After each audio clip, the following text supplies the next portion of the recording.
Hello, I'm Lewis. And I'm Nina. We are here to do a reading of I Couldn't Wake You Because You Can Never Wake Up Again by Amber Wings. Sorry if I make a few mistakes. I am very cold, have not read in a long time, but upon hearing about Doompie's blight, I figured we may as well get back onto the reading scene. So, without further ado, here we go for I Couldn't Wake You Because You Can Never Wake Up Again.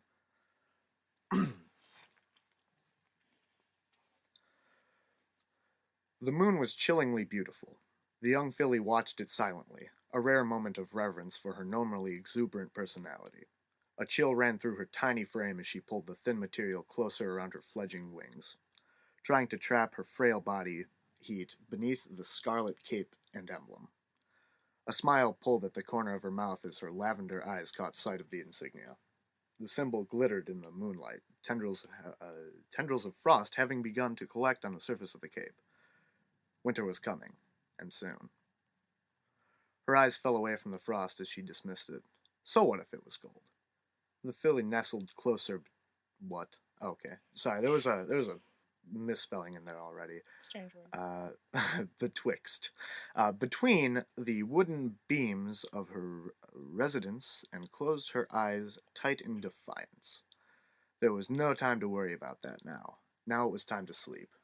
Every filly knew that the moon meant that, and even she didn't have the energy to fight its silent nocturne. Good night, Mom. Good night, Dad. I love you. She called out softly. The answer was the same every night. Silence, only broken by the creaking of the aged structure, warping with the change of season. The eerie creaks of the empty room would have frightened most, but this was her clubhouse. Unknown to her two best friends, it had also been her home for several months now.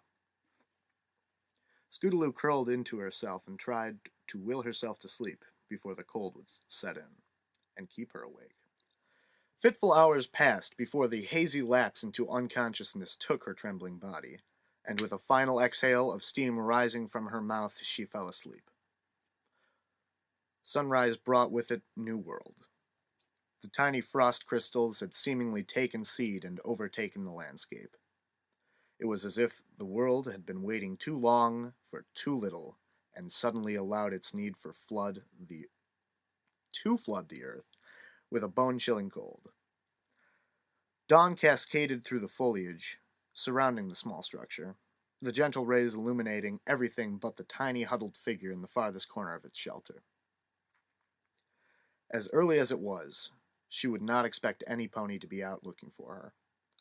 The gentle nudge that slowly brought her to consciousness came as a shock, and she started as her eyes snapped open and rose to meet the gaze of the mare looming over her. A yelp broke forth from her as she tried to push herself to her feet and clamber back away from the stranger. What the hey? Who are you? She cried, eyes widening as the adult took a step closer. As the surprise wore off, her tone turned to annoyance as she took note that the sun had not even barely risen yet through the clubhouse window. What the hey, lady? Why'd you wake me up? The sun isn't even up all the way. Only then, taking back control of her situation, did the filly take a good look at the stranger. The mare looked like an alicorn, old and worn past even what Celestia looked like. Her pelt had faded drastically through age and had a dull luster of muted gray to it. Her wings hung low at her sides now, the feathers thin and barren, only soft down clinging to them. Her mane shone no stars or celestial decadence, but draped around her like a white cowl, solemn and straight. What took Scootaloo aback the most was the horn. It had been snapped in two, with thin hairline cracks running through it. They all fell into a point just above her eyes, the saddest brown eyes that Scootaloo had ever seen, that had fixated down upon her. Meeting those eyes caused a lump to rise in her throat, and she struggled to swallow it before wrenching her gaze away and casting a sidelong glance at the alicorn. Who, who, who are you? And why'd you wake me up? The mare stood silent for a few moments more, before she closed her eyes and bowed her head, shaking it slowly. Scootaloo, I'm sorry, but how'd you know my name? The mare winced at the outburst before stomping a hoof resolutely to silence the filly and continue. I'm so sorry, sweetie. I didn't wake you. You never woke up this morning. The tension in the air almost made her choke on the lump. Tears stung her eyes as she shook her head and took another step back. You're lying, She whispered, her voice unintentionally harsh as she continued to back away. It was there her hoof hit something solid. She expected the sound of it meeting wood, but it only made a dull thud as it collided with the object. Slowly she turned her head to see what it was. She felt ill as her heart fell deep into her stomach, and she stared, transfixed at the tiny bundle that lay there. It was wrapped in her cape. Its visage was marred by the violet tendrils of its mane. It was her, and it wasn't breathing anymore. That's the end of chapter 1, and here's chapter 2. Oh, yeah. Let's get this. She just looked asleep.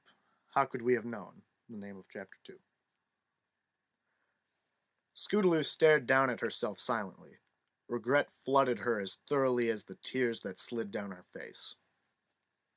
There was so much I was gonna do. I never found my special talent in life and earned my cutie mark. I never thought it would end like this. Apple Bloom, Sweetie Belle, and I, we're all gonna do it together. This is a nightmare. The thought quieted her. This was a nightmare, and that was all that it could be. She rounded on the mare, eyes narrow. This is messed up, you know that? What gives you the right? Why? It had been countless centuries of the same question. The mare closed her eyes and thought for a moment, wondering how she still never quite had a good answer. After a moment, her eyes opened and extended one of her wings, as if to beckon the filly near. I wish I had a better answer. But this isn't a nightmare, Scootaloo. You fell asleep, and the temperature dropped so suddenly. There was nothing any pony could have done. As she spoke, she slowly came closer, the heartache in her eyes deepening as countless times before. The filly began to beg. No! She screeched, rearing and striking the mare with her front hooves. No, please! Please! I'll be anything you want! I'll never break any of Rarity's form models! I'll never sneak cupcakes at Sugar Cube Corner! I'll even go back to the orphanage! Please! The momentum in her voice waned into sobs as she felt her front legs collide with the old mare's body. The mare didn't cry out in pain or try to defend herself. What she did was much worse, and Scootaloo broke into fresh sobs as the mare tucked her wing over her broken body and lowered her head to gently nuzzle her muzzle. I'll do anything. Please. I don't want to die. Quiet dominated the small room. The only sounds were that of Scootaloo, quietly crying into the coat of the mare. Occasionally the mare would softly shh or soothe her, but otherwise said nothing. The filly was right in that it was not fair. To have lived alone for so long and to perish alone without purpose to life was cruel. It was also why she was here. It was a long time before Scootaloo found her voice again. Turning to look at her body, she addressed the mare. What happens now? She turned her gaze up at the ancient alicorn and tried to quell the tremor in her voice. Am I going to hell? I never found my special purpose. I never did anything with my life. The last thing I did. She bit her lip and took a moment to collect herself again, fresh tears breaking. I told Apple Bloom I was going to be the first to find it, and we got in an argument. That's the last thing I ever said to any one of my best friends. Scootaloo? The filly looked up at the mare, but it hadn't been she that had spoken. Her eyes widened as the sickening realization sunk in, and she turned to face the door. Apple Bloom stood there, and she could hear Sweetie Belle following not far behind. They had only just bounded in and hadn't spotted her yet, but the yellow filly persisted, unaware of what had happened. Scootaloo, you sleepy slowpoke. Did you forget about the meeting today? Sweetie Belle squeezed in and shot Apple Bloom a reproaching look before looking around the room. It was still only just morning, but finally she found her friend in the corner. There you are. Why are you still asleep? That's unusual for you, Scoot. Usually you're the first one up. Apple Bloom rolled her eyes and smiled. Guess I'm gonna be the first one to get my cutie mark then, huh, Scootaloo? She tossed her scarlet mane and grinned wider and approached her still sleeping friend. But seriously, you gotta get up now, Only once she got close did she go quiet. That was enough to worry Sweetie Belle. Neither of her friends were ever this quiet normally. Apple Bloom? She queried, taking a step toward her. Her friend didn't say a word, but sank to her haunches, eyes still transfixed on Scootaloo. The beginnings of panic started to sneak in, but she forced herself to move to her friend's sleeping form and gently place a hoof on it. Scootaloo, it's time to get up. Ice met her touch. The velvety coat was now rigid and cold, and her frame hard from the onset of rigor mortis. Scootaloo, this isn't funny. Scootaloo, please get up. Wake up. Wake up, please.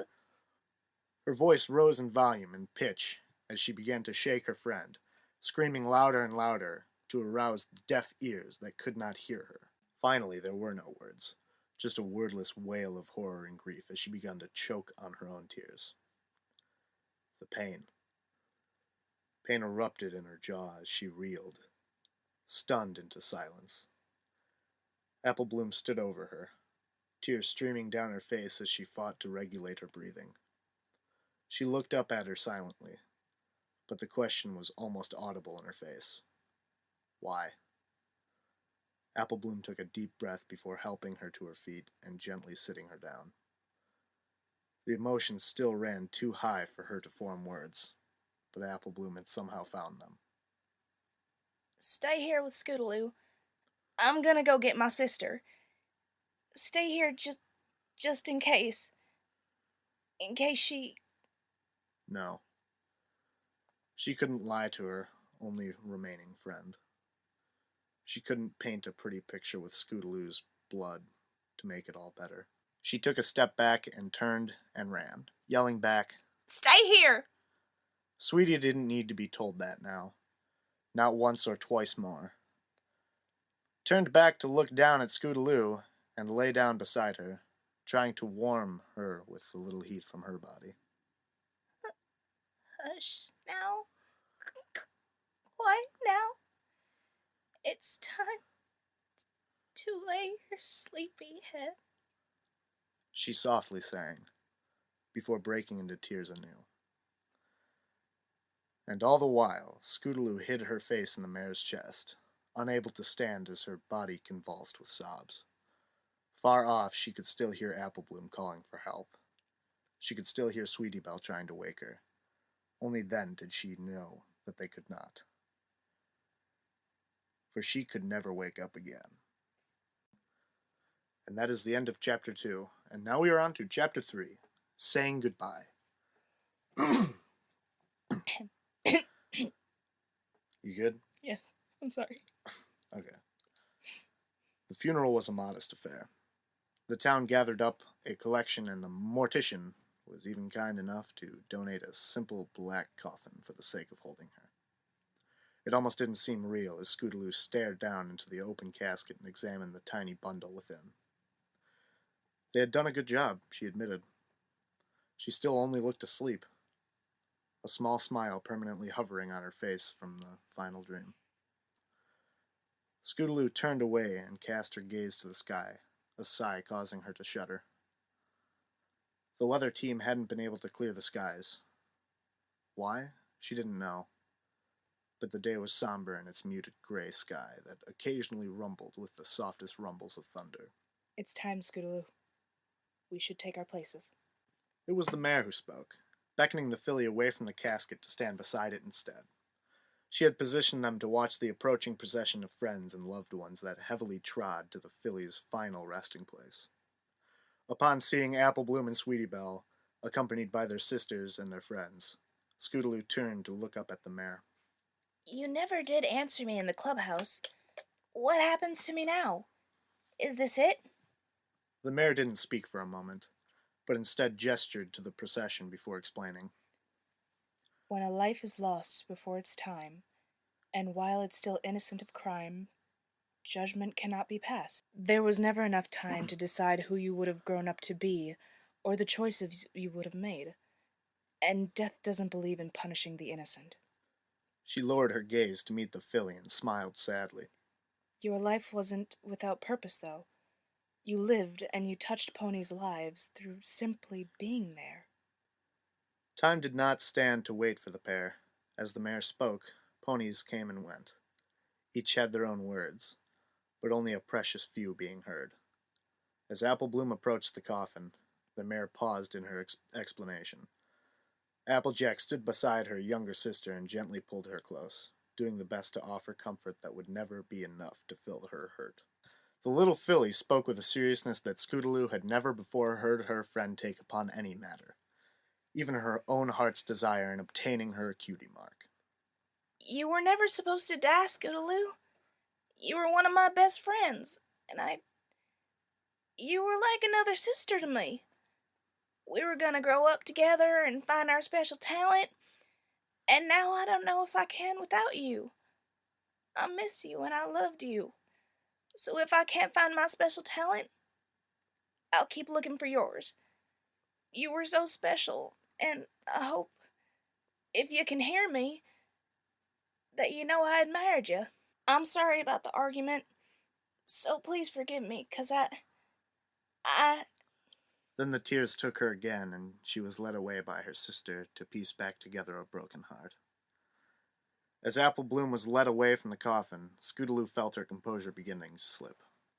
She bit down hard on her lip and willed herself to keep what little she had together. The mare noticed the filly struggling to handle the scene and allowed her to compose herself again before continuing her explanation. What happens now is this. Your death, much like life, is what you decide it is. It is your choice to make what happens now. Yours to decide what your heaven will be. But please. Her voice faltered as she lowered her head, as though weighted down by the sorrows of the world. Once you choose, you can never go back. Your heaven can change, but you have to do it on your own. I can only help you the first time, so please, make your decision wisely. It was by that time that Sweetie Belle and Rarity had approached.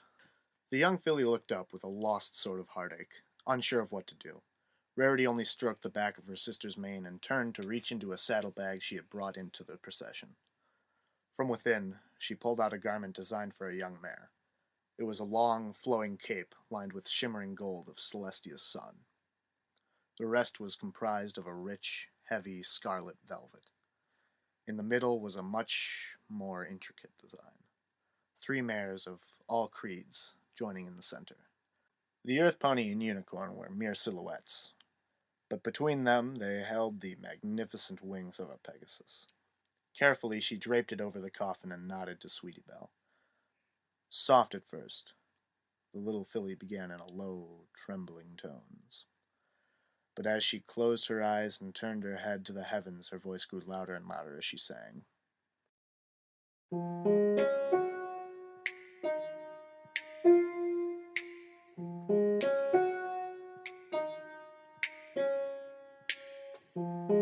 I have not wings to follow you, and I know not where you go. I cannot fly to heaven for to ever let you know. But your wings are made for angels, irreplaceable in their worth. So goddesses have now taken an angel back from earth. The song dissolved into bitter tears, and, as the former had, She was led away to recover in the company of her only surviving friend. It's not fair. She choked, furious at herself for collapsing back into the grief of her own death again. She scrubbed at her eyes and cursed herself before taking a deep breath and focusing herself to calm back down. Even after the touching words, she felt at a loss. Did they not understand? You were my best friends a girl could have. Sweetie Belle is more of an angel than I am, and Apple Bloom is just trying to be strong for her. It isn't fair. The crowd slowly dispersed as the hours ticked by. Scootaloo watched as many of the adults she had known spoke in low tones of their regret and sorrow. She watched as some lay down gifts and letters to a filly that most of them had never known. Was it guilt that drove them to do this? She didn't know. She only watched as familiar and unfamiliar alike gathered to say their goodbyes, and then she was all alone. Scootaloo could feel a dull ache in her chest as she sat there waiting. Out of many faces, there had been one missing. I guess I wasn't really important to her. She began, looking up the mare who moved to sit beside her, offering only what she had to give, if that was only an ear to listen. Scootaloo continued as she looked up at the sky. I wanted to grow up to be just like her. She was the most amazing flyer in all Equestria. She could break the sound barrier. She could move the world if she wanted to, but she didn't. A creak of protest interrupted her. The organ came from a rusted hinge at the funeral's gate, and two figures seemed to move at the edge of the haze that had begun to enshroud the gravesite. They seemed to speak to each other for a few minutes. One turned away only to be shoved by the other, gently but firm in its resolution. As one ushered her company nearer, their voices began to materialize. I can't. Oh, Celestia, please. I can't do this. Yes, you can. I know this is hard, and it's going to be hard for a little while longer. But if you don't do this, then you'll never get another chance. Please. The silhouettes began to become clearer outlines, and Scootaloo's eyes widened as, finally, they stepped into visibility and approached the coffin. Hey, kiddo. It, it, it's me. Oh, Scootaloo, I'm so sorry. The mare choked, a cry of anguish ripping itself from her heaving chest. Tears blinded her as she bowed her head and rested against the coffin. I'm so sorry. If I had known, I should have. I'm so stupid, Scoots. I should have seen what was going on. You were the first filly to believe in me. You looked up to me. You depended on me, and I was so blind. It should have been me. She cried, beating the earth below her with her front hoof. It should have been me. I'm so sorry. I loved you, Scootaloo. And I never told you that. It didn't have to be this way. And it's my fault. I'm sorry. Please forgive me, Scootaloo. It was then Fluttershy tucked her wing around her friend and held her close. It was disturbing in its way. Scootaloo could find no words for what she saw before her. The strongest flyer in Equestria now bowed before her, broken and inconsolable, by even her closest friend. She had never seen Rainbow cry before. She had never even known if the confident mare was capable of allowing herself that relief. That didn't matter to her anymore. Scootaloo had mattered, and now it was too late. Yet at the same time, Scootaloo couldn't bring herself to anger. She had been angry at times, yes. Why had no one ever looked for her? Why had her parents failed to take care of her? Why had Rainbow never once asked if everything was okay in her home life? Or known there had never been a home for her to go back to? In life, those things had made her angry. Now they only made a deep sigh well within her as she wished she could tell Rainbow her true feelings. She had never blamed any of them for what had happened, and she never would. They never needed to ask for forgiveness, because they were never blamed. But how could they know? How could they hear a voice come from a mouth that could never move again? Fluttershy did her best to console Rainbow for the time that had passed so slowly. After a moment that seemed to last forever, Rainbow got up. The mare silently pulled out something she had tucked beneath her wings, placing it on the coffin and whispering a final Goodbye. before turning to leave with Fluttershy at her side. Once they had finally gone, Scootaloo brought herself to look at it. It wasn't a second longer before she couldn't look at it anymore and turned away. The crown of the Equestria's best young flyer had been placed over the cape Rarity had left behind. It had been Rainbow's pride and joy. It had been her happiness and inspiration. Now it was only a memory they would never share, and a broken dream. She would never get to see her fly, so there was no reason to wait for the next best flyer, her flyer, that had never gotten to soar.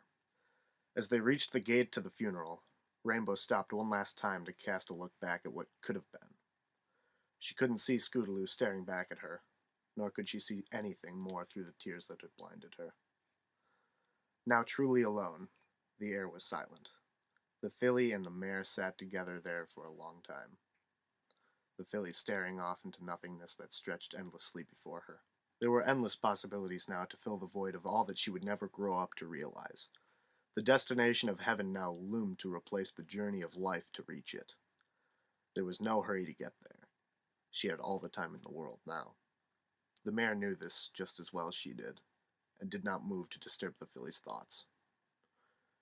Days passed in the course of those thoughts, and Scootaloo uttered not a word. She sat there, perfectly still, staring sadly into forever that merely stared back. Tears would occasionally brim and flow down her features, but even those waned and ended as time passed. Finally, on the first morning of winter, she spoke. I've decided. The words came from absolute silence. The mare started at the sudden resolution in such a young filly's voice, but listened to hear what she deemed worthy of heaven. Over thousands of years she had heard and seen many different heavens. Sometimes the heaven would be of one who chose to become a god and ruled forever in their domain. Sometimes the heaven would be a fantasy they had never gotten to fulfill. And then again, sometimes it would simply be to never want or need anything again, kind of like Buddhism, and to simply join their loved ones when their time came, living in paradise for all eternity. Scootaloo continued, pushing herself up and bracing herself for whatever was going to come next. I know what I want. So what now? While the mare found it odd she did not simply speak it and let it be, she nodded and turned to stare into forever once more. Will it to be, but be sure.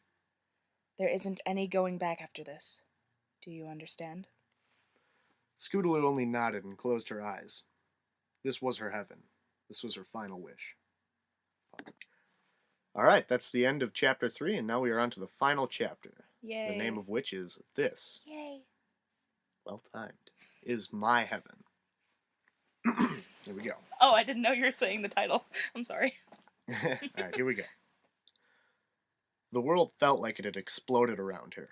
Suddenly, needles of ice punctured her lungs. The metallic taste of blood tinged her lips, and for some reason she was burning alive.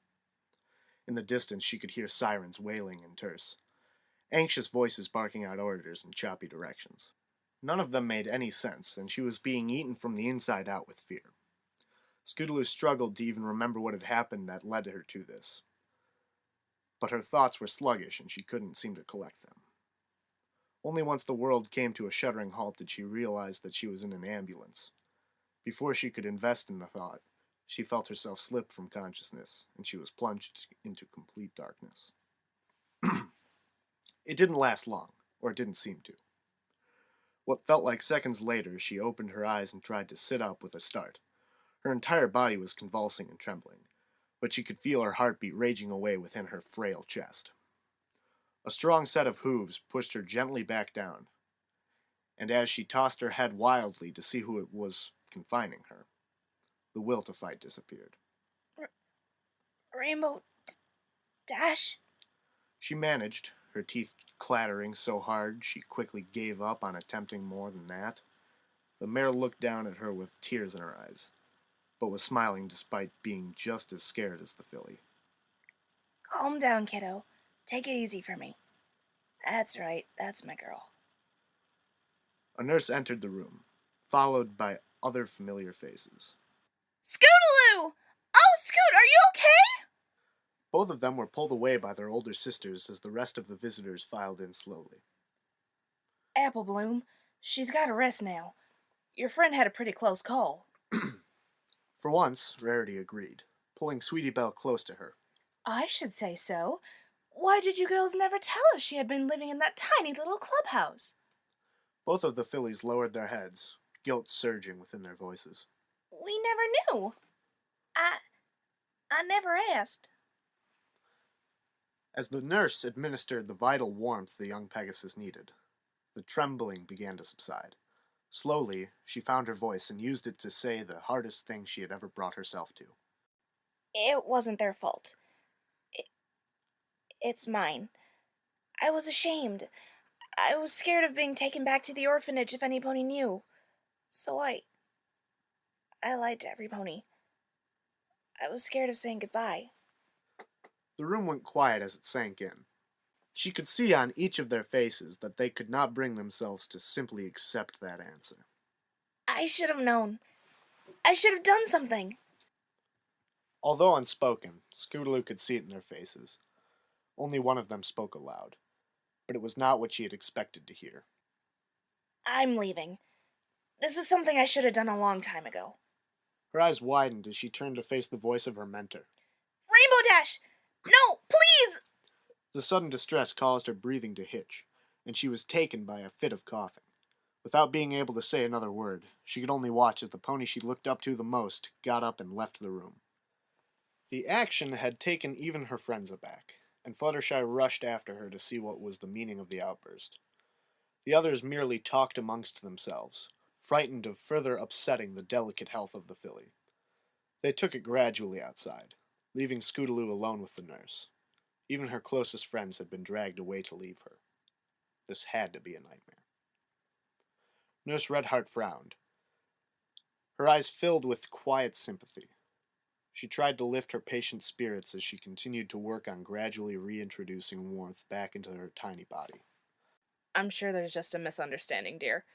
Your friends are just outside discussing important things right now, but I'm sure they'll be back to visit once you're stable. The word caused Scootaloo to break from her sad reverie, and realized that her body still felt as though it was overly warm. What happened? Nurse Redheart stopped and considered whether it was a wise idea telling the filly of how close a call she had had. Delicately, she tried to make it so she would understand. Sweetheart, they couldn't wake you up. After your friends went home, I think one of them got worried and said something to their sister about not having seen you outside of that little clubhouse for some time. It was enough to call a search party. And about an hour ago, Rainbow Dash found you curled up on the floor. She couldn't wake you up, so she flew for help. If she hadn't found you, you wouldn't be here right now. She then moved close and tucked in the blanket close around the tiny Pegasus's wings. They call it hypothermia. The temperature dropped so suddenly, and you were only wrapped in a thin blanket. You got too cold too quickly, and it's very dangerous.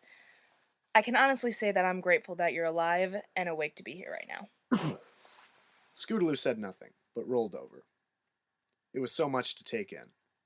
It was so much to handle, and she was so exhausted. The nurse didn't disturb her anymore with the rest of the details, but the mare did lean down to gently kiss the top of her head. Get some sleep. Good night, Scootaloo. The nurse walked to the door and gave one look before turning off the lights and shutting it quietly, leaving the little filly to fall into fitful slumber. Morning brought with it a new world. Scootaloo slowly opened her eyes and took a deep breath, grateful her lungs had stopped burning. The room came into focus gradually, and she found herself staring at something foreign. Rainbow Dash had come in sometime during the night and fallen asleep. The mare was curled up on a small sofa in the corner of the room, surrounded by flowers and gifts her friends had asked her to bring. The morning light caused her to stir, and a soft groan drifted from her as she opened her wings and stretched. It was then she noticed Scootaloo watching, and she moved to the bedside. Good morning. Scootaloo lowered her gaze and braced herself for the lecture she was sure was coming. Rainbow Dash had been woken up in the middle of the night to go look for her in the cold. She had had to deal with her stupidity at not knowing better, for not being more careful. She could hear her fears as loudly as if they had already been spoken, and dreaded the stark reality she had woken up into. The world was about to change. The words never came, though. Rainbow didn't launch into a long-winded lecture or start yelling at the filly. She did not scream at her at how stupid and useless she had been, nor how the unloved should be shut away. Instead, a gentle hoof took her own, and Rainbow spoke quietly. I'm sorry about last night. I was angry at myself. I've done a lot of stupid things. I've made a lot of mistakes. I'm going to try fixing them, though, starting right now. Scootaloo. She gently took the filly's chin and made her look up at her. Rainbow smiled and took a deep breath before finishing what she had begun. How would you feel about moving in with me? About me adopting you? Last night made me think about a lot of things long and hard. I was so scared of losing you. We all were. So if you want to, if you can forgive me for being so slow, you never have to be alone again. You can come home. It took a few seconds before it sank in, but the filly answered without words. Tears brimmed, hot and unbidden with joy as a relieved sob broke from her and she hugged Rainbow as tightly as she could. The mare didn't push her away. She would never push her away. And she would never wake up alone. This is the beginning of the rest of your life, kiddo. I promise to make it an adventure as long as I can.